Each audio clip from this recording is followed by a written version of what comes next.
Welcome in. It's time again for ACC Baseball Etc. presented by Academy Sports and Outdoors. The sun's out and the fun is on at Academy Sports and Outdoors. You can score a cool pool, savor summer flavor with a grill, prep for fishing weekends, or mount up with a new mountain bike. However you have fun, you can't lose with their top brands. Gear up online at academy.com or at your local store. I'm Daron Vaught. Mike Ferrin is chuckling at my botching of the read. No, I felt seen. That's the way I do every read. Is like I'm like missed it by that much.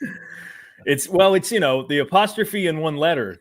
I know makes it mean something that is the complete opposite. So it's just unfortunate. I'll give you our copy. All comes in block type, like these big capital letters, and a lot of times they'll end up being a pronunciation that's completely unnecessary. Like say there's a car company that you're fairly familiar with, and they put the pronunciation. It throws me every single freaking time.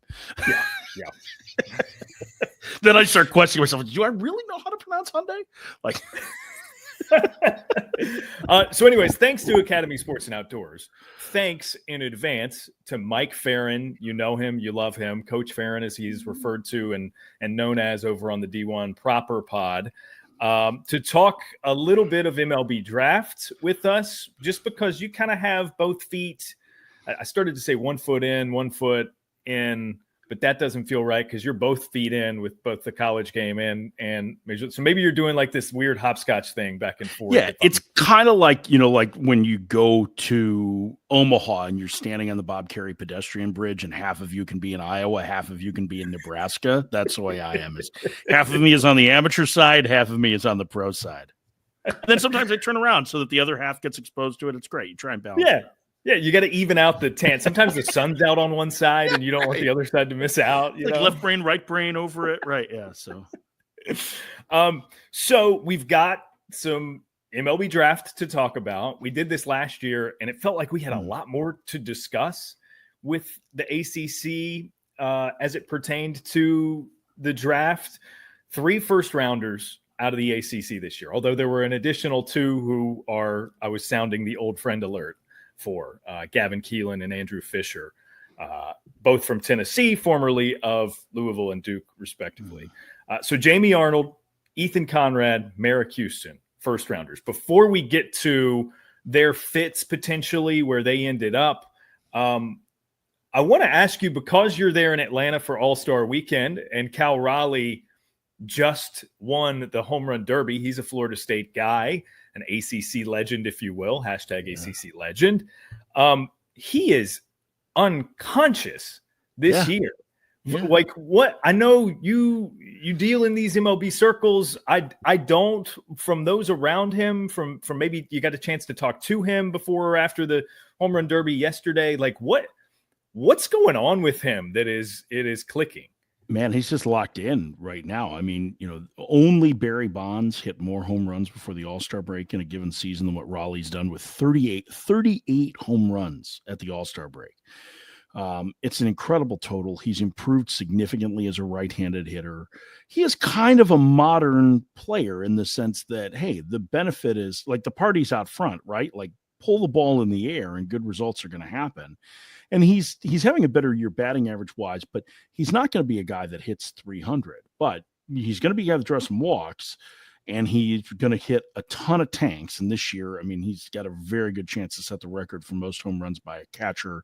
Salvador Perez of the Royals set that a few years ago. And I think Salvi had 48 that year. I think 43 of them were as a catcher. So, I mean, he's getting really close to that total.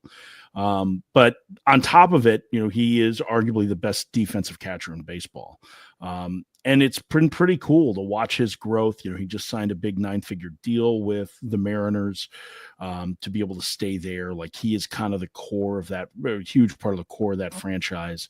And like, there were so many moments that were great about this and ones that had college baseball ties, because his dad threw to him, and Todd was a coach at Western Carolina and was the head coach at Tennessee for a while. And so like, you've got this guy who normally when you see a guy who's dad throws to him, or in the case of like Jazz Chisholm, his stepdad threw to him and it didn't go real well. You don't have a guy that's probably thrown 10 billion rounds of batting practice, right? Like Todd Raleigh has. So I think that helped too. The other part that was really great was he plugged him. Like when the Raleigh hit from both sides of the plate in the opening part of it, right? Like he had told people, he's like, listen, if I'm not gonna groove from the left side, I'll switch over to the right. So he did it, and his dad was clearly having a little trouble with the eye line, and he plugged him, which was a great moment. The Derby moves so fast that it's not like he could fake charge his dad or anything like that. But the whole thing was really cool. And after barely getting out of the opening round, he put on an incredible show in both the semis and the finals. And so it was really cool to see. I mean, this is a guy that is, leads the majors in home runs. He's going to start the All-Star game tonight. It's been a great story and a great run for him. Yeah, it's been an unbelievable season, like you alluded to. Great player, even like well before this year, right? The contract is justified, but back to 30 homer seasons before this year, he's a legit dude in the middle of the lineup. Yeah, but 38 at this juncture is unreal. And he being a Florida State alum, everything is just coming up, Knowles. So I'll start with them. 11 players taken in the MLB draft, more than any team in college baseball. It's a program record. It was led, of course, by Jamie Arnold in the first round, who was, projected as a potential 1-1 at various points. Yeah, could have gone higher. What do you have general thoughts about the first round as it maybe pertains to these three ACC guys or Arnold in particular? Yeah, I mean, I think, first of all, the way so baseball's draft is a little bit more complicated than the other sports because there's a finite number of dollars and there's no trading of picks. And so what you see is teams trying to build portfolios of talent versus just lining it up in the right order of, this is the most talented player, this is the next most talented player. It doesn't work like that. So I think that's something that you need to know going in. So a lot of times you'll see this is a big deal. We'll talk about Eli Willits at the top, right? Was the number 1 overall pick by the Nationals. He probably wasn't the best player in this draft. He was one of the 5 best players. But what they were able to do with the savings that they got in that, they took an SEC star, their second pick, and Ethan Petrie from South Carolina, and then they took 3 high school players who are going to cost them a lot more than what the allotted money is for those slots in the 3rd, 4th, and 5th round. And so they added, basically 4 premium prep players. So that's kind of how it works, and that's part of the reason why Arnold fell out of the top 10. I think the other was there was just a little bit of a lack of consistency with him. He battled some back stuff over the last couple of years, and he had the fastball command was kind of shaky at times. Slider was really good. But I think the A's are actually a really good fit for him. And one of the major reasons why I think that is that their minor league pitching coordinator, their entire pitching coordinator is Mike Ferrin, who used to run the lab at Wake Forest. I mean, he was a big part of the Wake teams that kind of built that incredible pitching reputation. He was basically like the assistant to Corey Muscara there. So I think that's really interesting. That got my attention right away because Mike obviously has a little bit of history from Arnold when Arnold was a freshman, but also in knowing of what's going on in the ACC, and he would probably have had some input, or at least in what he thought of the player. Not that he would have been the deciding factor at all, but he's a guy that I think can help people get better. So I really like the landing spot. I think Jimmy Arnold and Mike Ferrin will probably work well together. I know Mike pretty well. He's I think a really smart guy, and so I thought that was kind of a cool ACC connection between the two of them. Yeah, I'm with you there. Do you maybe we've talked about this before with Jamie. Do you have a comp that comes to mind? Chris Sale is the one that gets tossed around a lot. Are you on? That's fair. No, I think he's actually more similar to Cooper Jerpy, who was the former Oregon State star, who was a first rounder from the Cardinals a couple years ago. Lower slot lefty. I think Arnold's fastball is a little bit better. Maybe the slider's not quite as good, but that search for the third pitch is really going to be the key for him. So I think that's kind of where I looked at, is that he's a little bit more similar to that. And even that's not perfect because Arnold is a little bit more of a drop and drive guy, which is actually what allows his fastball to play up a little bit. But you got to remember, like, he was sitting 93, 94 with his fastball for most of the year. I know he touched 96, I think, was the high. The average major league fastball is 94 now. So, I mean, that's not – it feels like that's an overpowering number, but that's actually kind of chalk. A lot of the other things have to do with, where the release height is, how the ball flight carries. He's very difficult to square up for hitters because of the way that fastball appears to rise. And so I think that's where the comparison for me is similar to Jerpy, who went in a very similar spot to the Cardinals in 22. I must say he was like right around 14 or 15, somewhere in there.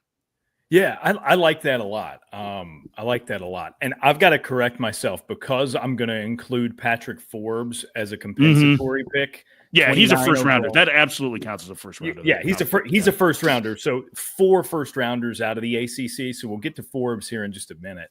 The next 2 after Arnold at 11 overall to the A's, Marek Houston and Ethan Conrad of Wake Forest go consecutively. We saw a lot of Marek Houston over his 3 years as a Demon Deacon. Conrad a bit less because he got hurt and didn't get to play the complete season, even though he was this heralded transfer portal guy for the Deeks. But they go 16 and 17, Houston to the Twins, Conrad to the Cubs.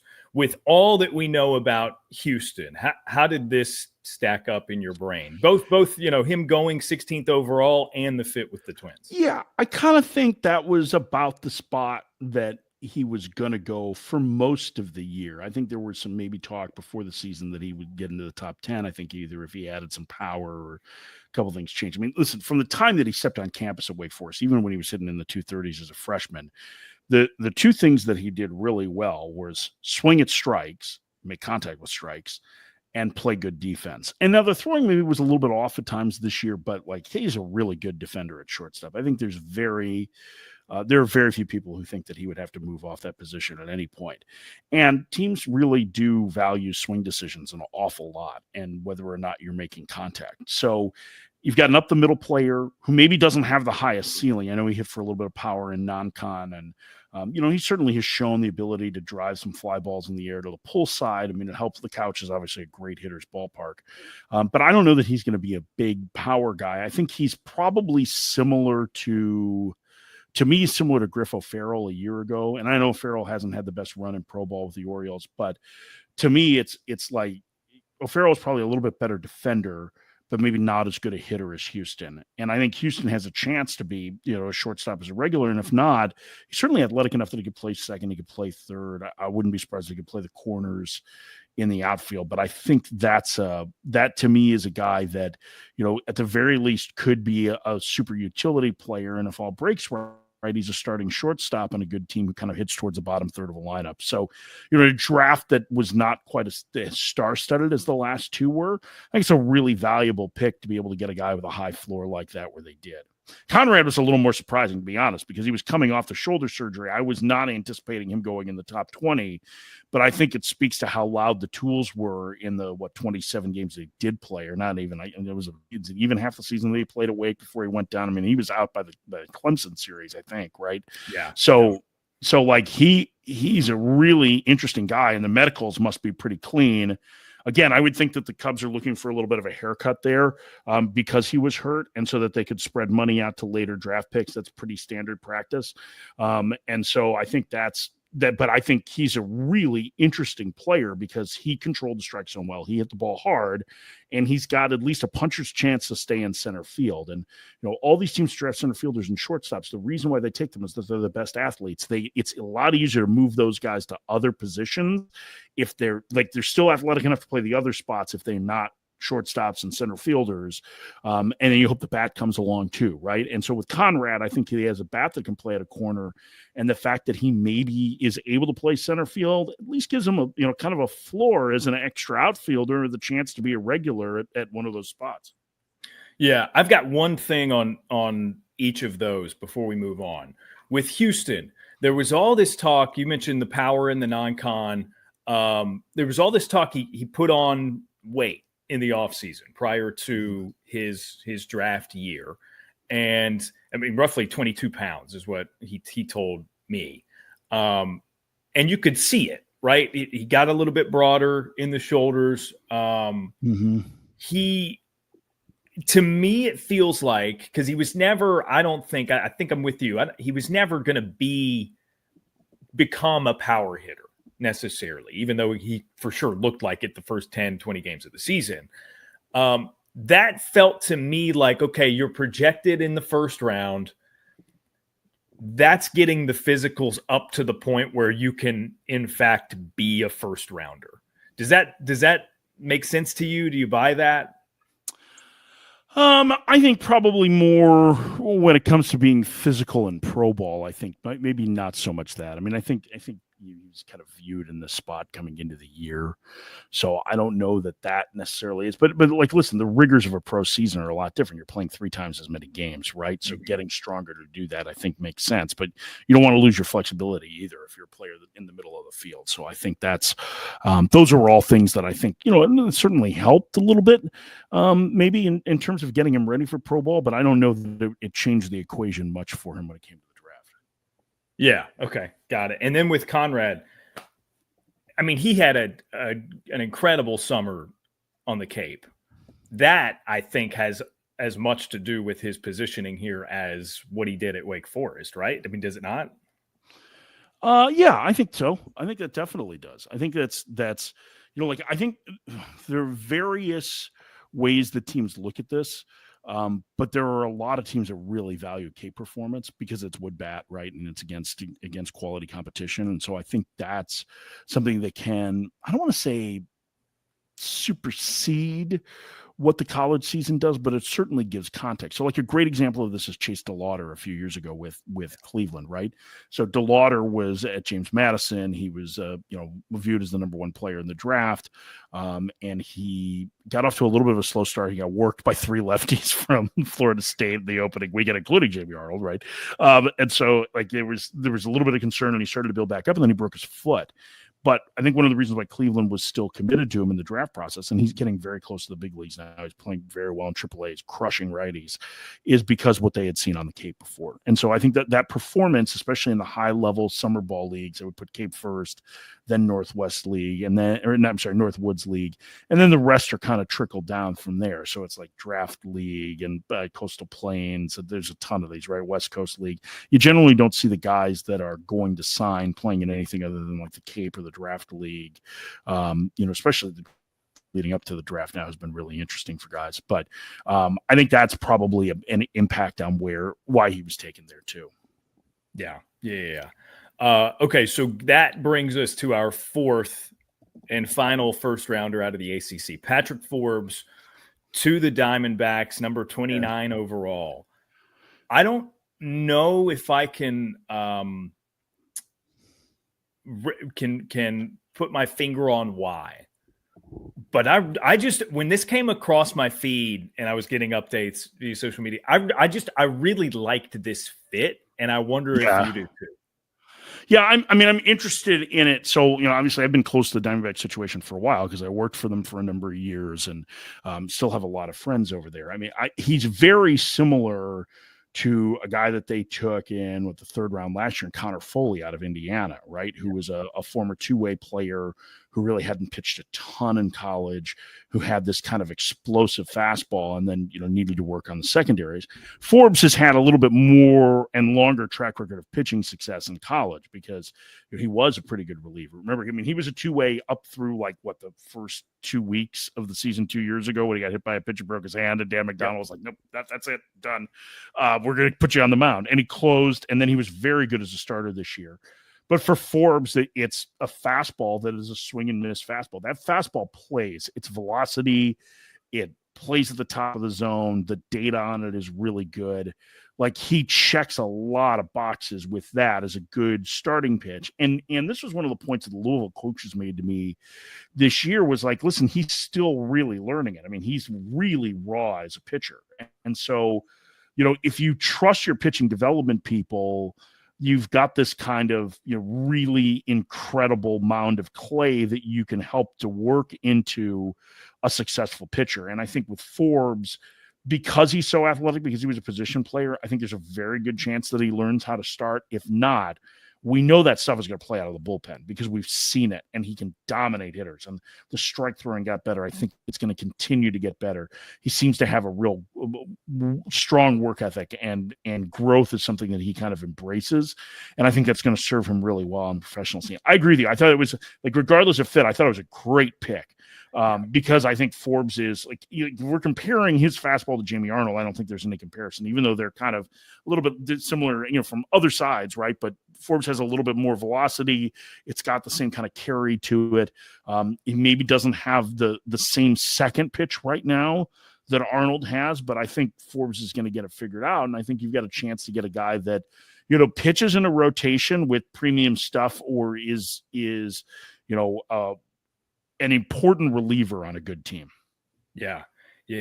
I want to mention Luke Stevenson, 35th to the Mariners, Cam Cannarella, 43rd overall to the Marlins. So those are, again, comp picks. Those are technically first rounders. Really. Yeah. Like, we basically say the first round goes through comp round A. So both those guys are technically first rounders. Yeah. So those guys that for both of them, at points, you maybe figured would go sooner than they did, in fact, go. But Stevenson, I don't think anything changes, from the presumption that he was going to be a top 10 to now being the 35. I think he's still the same guy, right? Nothing changed necessarily to make him that. Yeah, I mean, I think he didn't have quite the growth offensively that scouts were hoping for this year. Yeah. But I also think that some of that may have been because he missed the fall because he had knee surgery. I'm a big Luke Stevenson guy. I mean, I remember watching him as a freshman. I was like, this is Brian McCann. Like, this guy's got a chance to be an impact two-way player. I've said it on this show before. I covered his high school state championship series here in North Carolina. And I think he was, 1 for 8 on the series, but made some really loud contact and had some bad BABIP luck. And at the time, it was just like, oh, this dude, the numbers weren't there, but he's different. Yeah, and it's not like he's a guy that chases a crazy amount. The strikeouts were a little bit high this year, I think, and that may have surprised some people. But I don't remember it being – I'm trying to pull up the data that I have here. Yeah, I mean, it's like his chase rate and his in-zone swing and miss – in-zone swing and miss might be a little bit high, but the chase rate isn't crazy. And there were some scouts. I asked Scott Forbes about this during the year. There were some scouts I talked to. Like, I don't like him defensively. And Scott was like, they're nuts. And I'm like, yeah, I think so too. Yeah. Like, I think first of all, he's got a cannon for an arm. He's not Caden Bodine in terms of like being able to steal extra strikes, but he's pretty good there. He is, I think, a really good blocker. And I think he checks all the boxes in leadership skills. And one of the most fascinating things for me about Stevenson is he was better against left-handed pitching in his college career than he was against righties. And that, to me, is really, really interesting. Now, I don't know how that translates to pro ball because obviously the quality of lefty he's going to face is going to be significantly different. But I am really curious to watch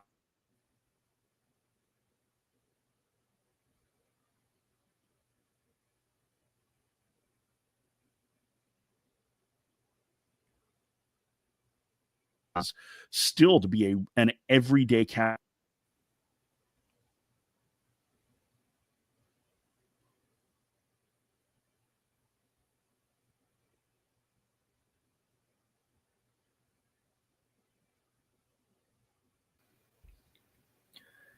So we'll wrap the first round with Cam Cannarella, who did have some top 10 buzz at various points. He's dealt with injuries. But I think I do think that you can view it almost similarly to how you viewed Stevenson and his injury. Like there's there's a lot of good to take away from Cam Cannarella. And I just had the thought too. I wanted to follow up on Stevenson. Keep in mind too, in terms of the catching piece of it, and you mentioned the leadership and the defensive prowess for him. It has been, he's had his Jake Knaps, right? And DeCaro this year was plenty experienced, but he wasn't last year. You know what I mean? Stevenson for 2 years managed chaotic pitching situations from a staff perspective, whether that be, injuries, insanely young pitching staffs, and they were very successful, right? Omaha last year, right on the cusp of it this year. I think that I don't know what that looks like or how that relays into the pro game for him, but I think that matters. Yeah, and think about that as a freshman catching two freshmen on the weekend, right? And Folger Boaz and Jason DeCaro 2 years ago. Like, that's not easy. And yeah, you're right. This year he had Jake Knapp, who was, obviously was the ACC pitcher of the year. And by the way, I thought that was a great pick for the Cubs in the 8th round. I'm a big Jake Knapp guy. I think he's going to pitch in the big leagues without a doubt.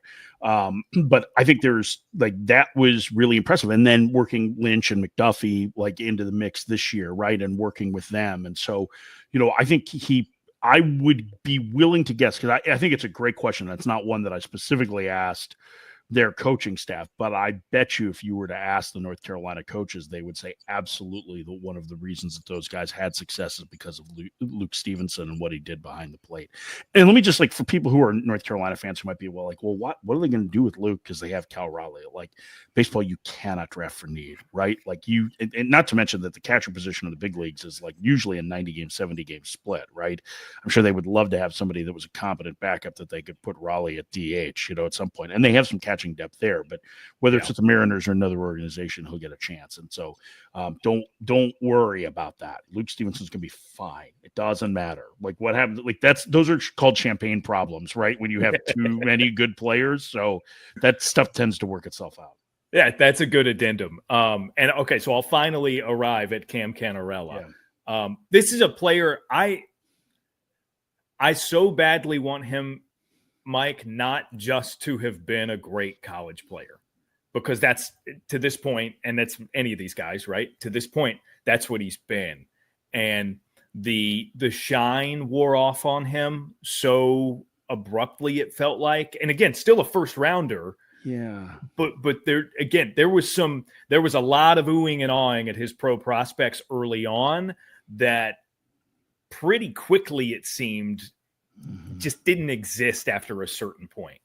So there's a couple things I think that are at play. So let's talk about Cannarella's profile, right? As a center fielder who, is glove first, with a decent bat. And certainly he's got that seems to have, if you believe in the clutch gene, Eric Backett says he's the greatest clutch player he's ever been around, right?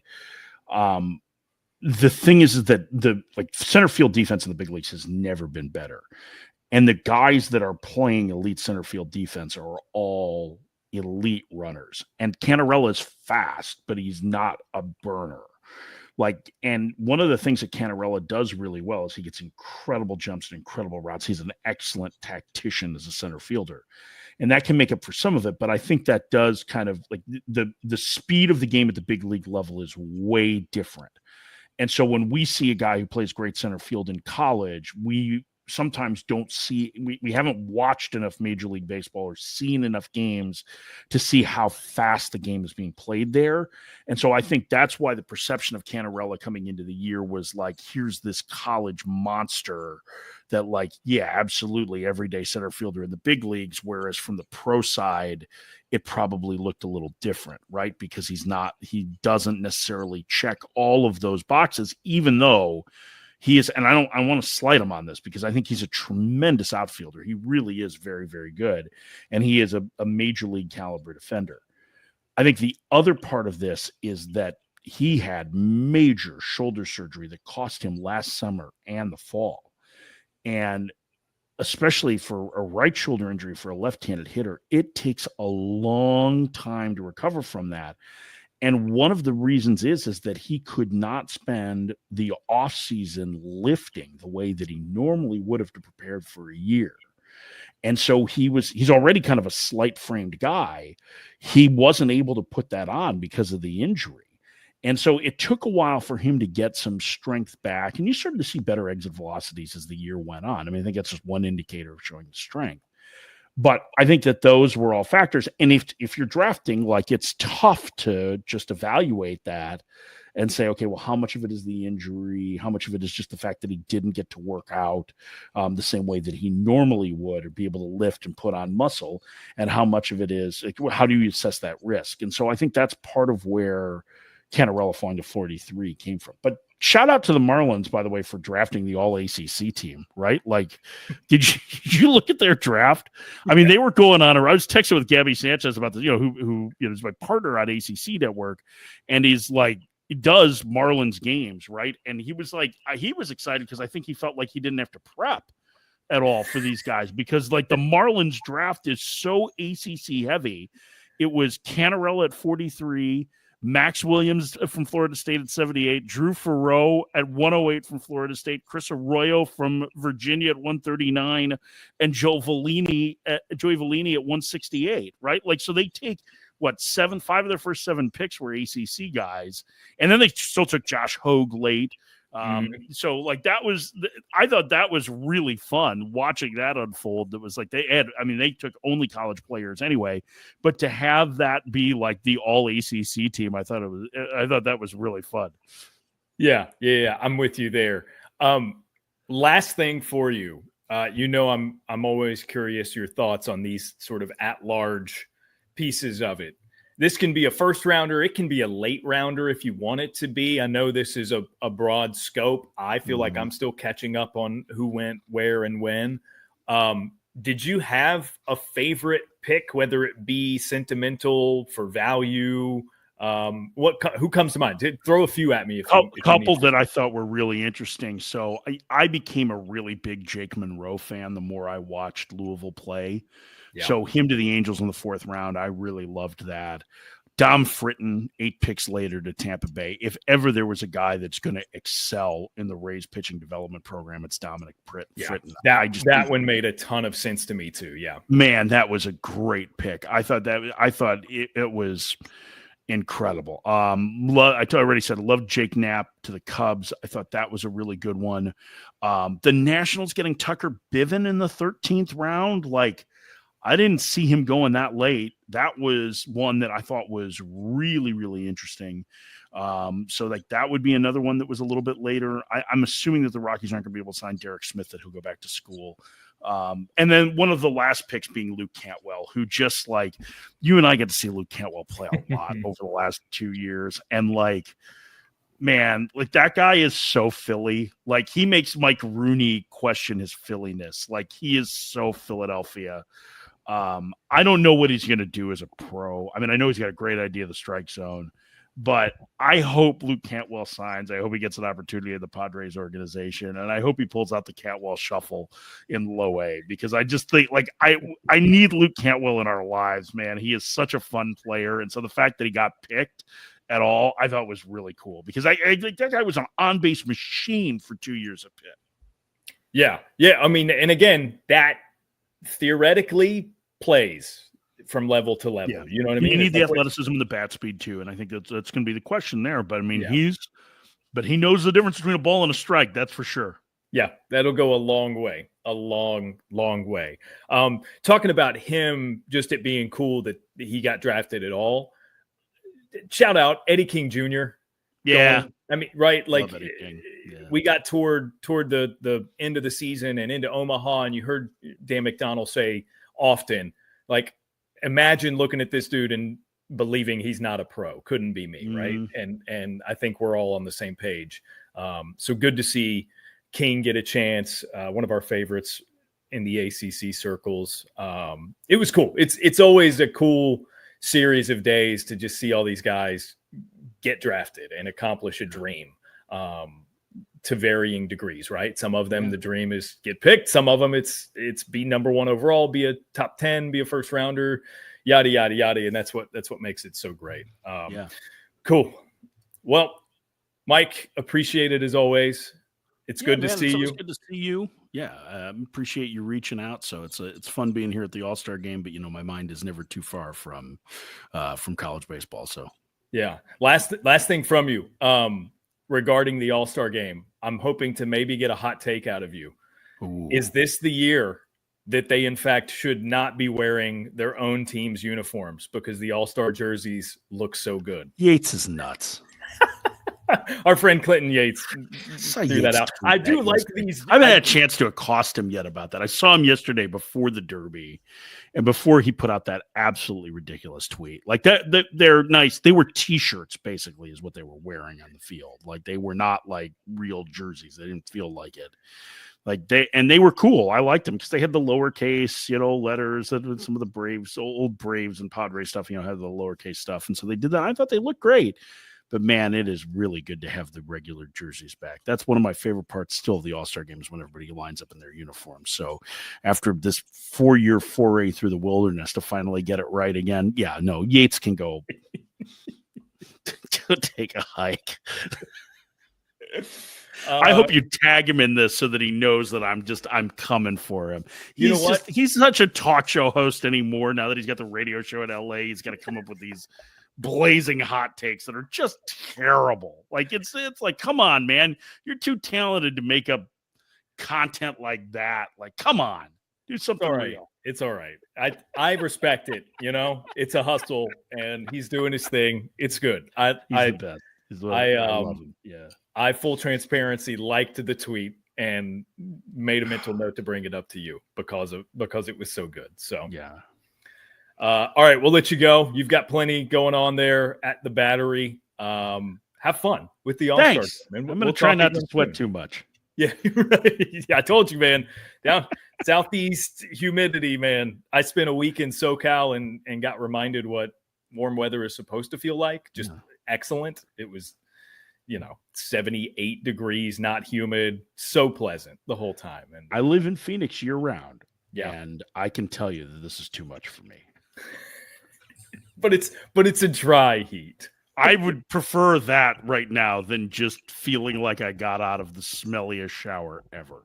That's it. Yeah. You're just swimming through soup absolutely all day. Have fun with that. Have fun with the All-Star game. Appreciate you as always. We'll talk soon. No problem. Take care.